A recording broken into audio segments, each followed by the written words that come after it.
Hi guys, so today I hope I have something fun for you. Really easy, really quick, and I always love that, we love that, and it makes it look like, hey, you kind of know what you're doing here. So real quick, what I'm going to use today is the Melissa Francis watercolor pencil set. So I used this last time around in my Shabby Chic mini album, and I use them to color in resin. So you just kind of scribble over it with the, the pencils, and then you add some water and it kind of colors your resin for you. But I haven't used them in a typical way, which would be as watercolor pencils, right? So when you open them up, they have the wrapper and the packaging here, and thank you so much, Melissa Francis. She did send these free of charge for my review, and again, like I always say, all opinions are my own. And so I have those, and then the other day we started making this little book, right? And I told you guys I was kind of gonna use this just for ideas and to try things out, right? So I have my little junk journal here, and I have, the pages that we did, and I started spraying some pages and doing some other stuff, but I did this yesterday, and I wanted to share it with you guys of how to kind of do this. This is regular Crafters Companion stamping paper. I want to say it's kind of like Bristol Smooth. I don't know. It's pretty smooth. I feel like Bristol Smooth might be a little bit smoother. But as you can see, it didn't warp really. I mean, if I stuck this to a card, you wouldn't never tell that it even had this little bit of warping here. But that's also because the pencils blend so nicely and so quickly. Like, you don't have to put a lot of water for it to activate. So it was really great. And then I used the Sepia ink. Okay, so this is funny. I've had this forever. I don't even know how the brown got out here. I seriously, I've had this probably over 10 years. And then it was in my truck for a while from all the different military moves, and I'm like, why is this in the truck? I always saw it kind of like crammed in behind the kids, the back seat. And I've had my truck 11 years now, and she looks great. Everyone, always says, oh, you have a new truck. No, she's 11 years old, my Tundra. But anyway, she was in there, and finally I brought it inside. You know what's funny about this? If you turn this over, it has a nice stamping surface. But anyway, I never really noticed that. They do sell this in like a black color too, but this one is the Archival Ink in Sepia, and I just never really used it, and she looks great. So I'm like, well, I will try it out. So I did use this Crafter's Companion stamp yesterday, but today I'll be using a different stamp. And I'll also be using a stamp positioner, so that'll be kind of fun because I haven't used it in a long time. Like I told you guys, I was looking for something else the other day, even though I wanted to find my stamp positioner. And I came across it, so I'm like, sweet. So there are two sides to this. There's a rougher side and a smooth side. I'm going to use the smooth side to stamp on because I feel like it'd be easier to wash off. But so what this does is it lets you know where you're stamping so that your image will be straight. So that's the thing with wood blocks or wood stamps. As you can see, I got this for 50 cents at probably a secondhand store, and I probably got it for a quarter because they always have the 50% off deals. And so I thought that was kind of fun to try this one out because I have not used this one. And maybe the sepia tones aren't the best for this one, but we're going to try it. So, stamp positioner. I'm just going to ink up my stamp. This doesn't have to be 100%. You just want to have a general idea of where you're stamping. So you put the acetate, or the clear, it's not really acetate, the plastic, right, butted up against your stamp positioner. And then you take your stamp and put it right in the corner also. That way you know it's always in the same spot. So I'm just going to push down, kind of have an idea. I suppose that's an idea of where it is. I could have stamped that a little bit better. And maybe I should have stamped that on the other side, but that's okay. Okay, so now I'm going to have this piece of paper. This is 3 3/4 by 5. So I can mat and mat is what I was hoping to do. Now you can see your image there, and I can see, now this is the thing, it is kind of crooked, the little image here.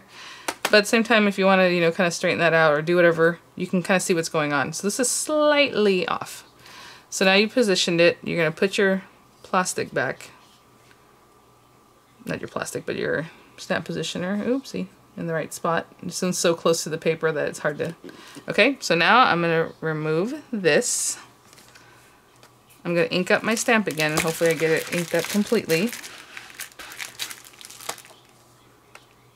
And you see the paper's crooked. Do not just leave it where it is. That's the point of the stamp positioner. It's supposed to help you straighten out your image. Or whatever, or place it, right? Sometimes you just want to place it in a certain spot. And this is a big guy, so just want to make sure I'm getting it everywhere. And I still missed the bottom a little bit. I think I'm going to leave it at that. That's fine. So, there we go. This is a huge stamp. My goodness. Alright. So I'm going to let this dry for a second. It shouldn't take too long. It's just ink and, it's just your regular ink, but I will be right back. And all you do with this is just wash it off. Okay, so what I was thinking for this one is we need some blue. Probably the lightest blue and maybe a darker blue. which is this one. And then the colors of the flowers, you know, it's whatever you want. So of course I'll probably grab like all of these, maybe the orange, and maybe some green, and the deeper green. So basically I want all the colors, and there's a purple I might end up grabbing, but we'll see. So like for this bottle back here, you can do whatever you like, but what happens with these guys, I did on the other one, I basically just used it like this, and I really scratched in there, and I was like, you know what, maybe I should do it a little softer on the side, even though they blend really nicely. It's not, you know. So I'm just putting in some color. The only thing is that when you start doing your thing, unless you wait to dry in the middle, you really want to get your color down right now. Your blending color and the base color. So like I have this blue, and I'm going to come in with the darker blue kind of around here and add some where the shadows are. So this stamp, obviously most stamps do this. They have shadows already kind of etched in for you. So I'm just adding a little bit of darker blue. And I'm just going to use a water brush. So yesterday in the one I showed you, I used this water brush, and it's a junky water brush. It was probably less than $1. I don't know, I've had it for a long time. And it has a really big top. And even though it's blue, it's not really marking blue, it just stained blue. So I'm going to put that to the side for now. You can color your whole image before you start any of this, which is probably what I should do. But I have this Vicky button brush. Apparently I haven't used it. That's weird, because the brush tip is really hard, but there's water in it. But anyway. And just come in. I got the water kind of going on my brush here. And I'm just going to spread that color just a little bit. And I don't know if you can see how quickly that blends, or it just melts down basically, you know? I love it. And again, I'm trying to do the softer sides here, the lighter blue. And then I'm going to get some of that dark blue and kind of just bring it down. And, you know, it's watercolor, so do whatever you like. If you want to stop there, that's great. I think that's probably enough for this guy, even though it's dark in the middle, but I kind of like that. But you can also just kind of blend some of your color into that area. But always try to leave a white space, a white area, so that it looks shiny, so it looks rounded, or whatever it is that you need. So I'm just going to continue with the rest of the thing. So let's say these little flowers, let's say I want them to be yellow. And I always start in the middle going out, even with the flowers, because the middle of your flower is usually a deeper tone, right? Or it's supposed to be. And then as you feather the water out, that's what you want to do. If you start with yellow out, unless you're going to blend it into a darker color, that's something else. But I do this anyway, so I'm going to color this in like this. And then I'm going to add a little bit of, let's say, orange kind of down this area. And I'm just placing the color down. I'm not really...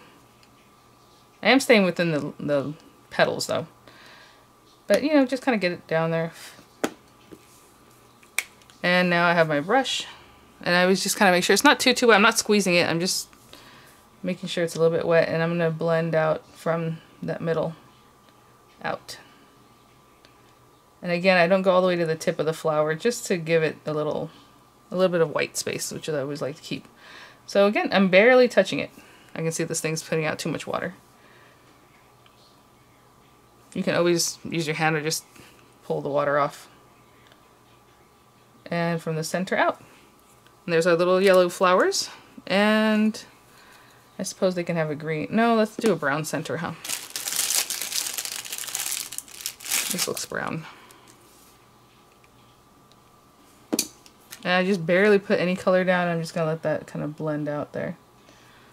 Okay? And same thing with anything green. You know, it has a little bit of green here going in. I can kind of... And you don't have to reactivate that. That's not the biggest deal. As you can see, it's just a little bit of green there. And I'm going to do the same thing with my blue pen. Just come in, or blue pencil, and add some blue here and there.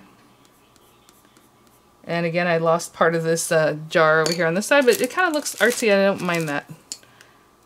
So again, just getting some darker blue in here too. And I'm going to blend that up. So that's all I'm going to do with the rest of it. So I think what I'm going to do is just fast forward with a little music, because I like to talk about what we're doing, right? Because a lot of times you'll see a tutorial and they don't really tell you anything. This little guy, he's kind of all over the place. What I'm going to do, I'll do one more just because I'm a little bit closer now. Like, let's say he is purple. I don't know what color he wants to be. I'm just adding a little purple here and there.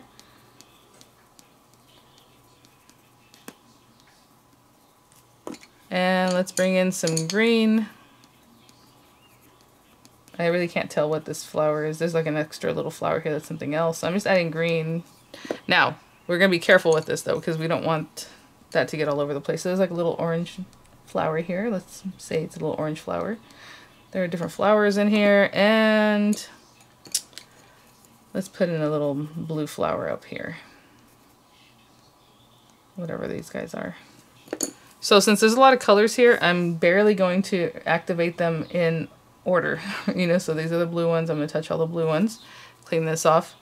Activate those little orange ones. Brush that off. Activate the purple ones. Because otherwise you're going to have a brown mess. Okay, so I hope you can see I'm just barely touching intentionally the colors that I'm looking for. Okay, and again, there's some little stems and maybe some darker green just to give it some variety. And we can just bring that out, soften that, and then I'll do the same thing with the blue again, and I'll go through. So I'll be right back with a little music.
Okay, so I was feeling in a little cheeky mood. I decided to make this a green glass jar, which I didn't think about. Like, you know, you can mix it up, make it a red jar or whatever, or bottle. But I kind of went with the blue, and I thought, you know, I'll do a green glass, kind of a classic look there. And it looked like it's sitting on kind of like a wood table. I don't know. So pretty much we used all the colors here. I do want to show you one other trick you can do with these and another way to use them. Of course, you can use these on watercolor paper. So I'm just adding some of that brown and maybe a little deeper brown in here too, especially under the bottles area. Just kind of like a purpley brown, and make sure this is nice and wet. And I'm just going to show you something just in a second here. So this, again, Vicky Button water brush. You can use any water brush. It's not the finest brush, like fine, I mean the tip, but you know, however. I think I lost some definition in that one that just kind of went away, this bottle here. So what I'm going to do is kind of add that a little bit back in, just because it's kind of weird. Let me do this dark blue here, just to give a suggestion of the actual bottle. Okay, so we're not quite done because we need to do a little background, but what I want to show you is, like, let's say, you know, I want a little more orange in here, but it's already wet, and again, like I said, you don't really want to go right back in. Did I use orange or red? But anyway, you can just use your water brush, and you don't have to use a water brush, guys. You can use a regular brush and dip it every time, you know, you need cleaning off. Just rub it against the tip of this little guy. I'm not really putting in the wood. I'm just getting the tip of the color. And I don't know if you can see how saturated that is. It might be a little too much, but You see, you can get that on there. And then you can also paint that back out. So let me do that. Take a little bit of that color off and add a little water. So you can, don't fret, all right? If you are like, ah, man, maybe I need some more of whatever color and you don't want it to dry, wait to dry. You just take that and add in more of your color. Okay, so hopefully that helps you out. Those are a few tips that I know. And I usually do like a blue background, but there's already a lot of blue in here. So I'm trying to think, should we just go with something fun? I was thinking gray, but does that make it sad? Alright, let's do a little yellow. I don't know. You can do whatever you want, obviously. I'm just laying down color. And again, I'm not really scratching hard. I'm just kind of getting this in here. And then I'll just layer this up over, you know, some paper that coordinates on a base and then a card base. So I'll get in here too, but I know it's very light color, so we'll just start. And I'm just laying down quite a bit of water just to get that activated and give it a more of a watercolor look. Again, this is not a typical color I would use to do this with, but there's already so much blue in here. I think it's nice to just kind of mix it up. And I'll get some color in here too.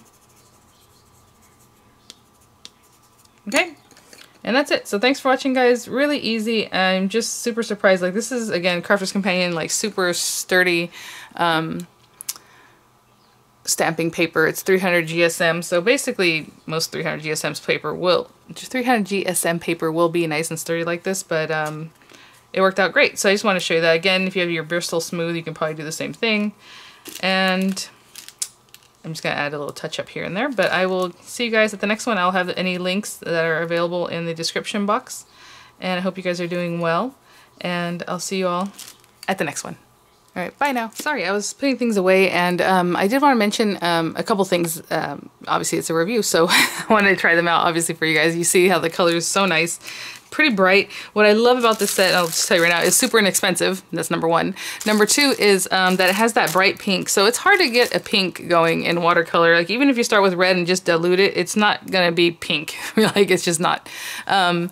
Sometimes you can have like a white or some gouache or something. Not, well, maybe gouache, but some white paint you can mix it with. That's more of like watercolors that have like the little squeezy bottles, right? The liquid or tube type.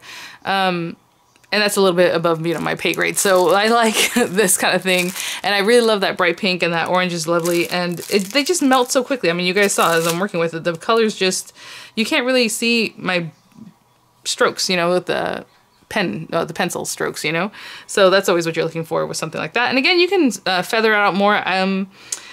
So I think this is the thing with watercolors, and I'm practicing more with watercolors, so hopefully I'll get better with it, is that you do not have control, all right? You can control the water as much as you can, and once you touch it with, you know, a wet brush, it does what it wants, and if you're great at, you know, watercoloring, you can control that and that, okay, that's what I wanted that to do, kind of thing, you know?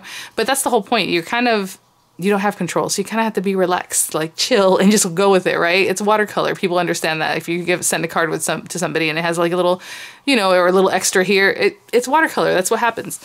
So this one you get a little bit more control because you're, you know, putting the color down exactly where you want it, and then you feather it out how you want. So you have a little more control. But if you want control, then you got to stick with your Copics and your, you know, tri-blends or your Spectrum Noirs and stuff like that, or just color penciling, because it's a different scenario. So that's what I'm really kind of getting into. That's my mojo is right now with the watercolor. It's just like, okay, let's just be relaxed. Let's chill.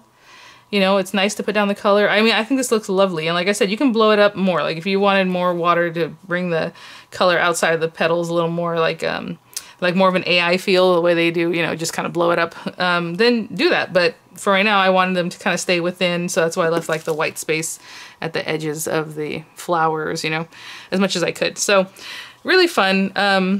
Yeah, so that's all I wanted to say. Sorry, guys. I was just thinking about, I'm like, oh, there's a couple things I wanted to mention. So thanks for watching. Have a great day, and I'll see you guys at the next one. Bye now.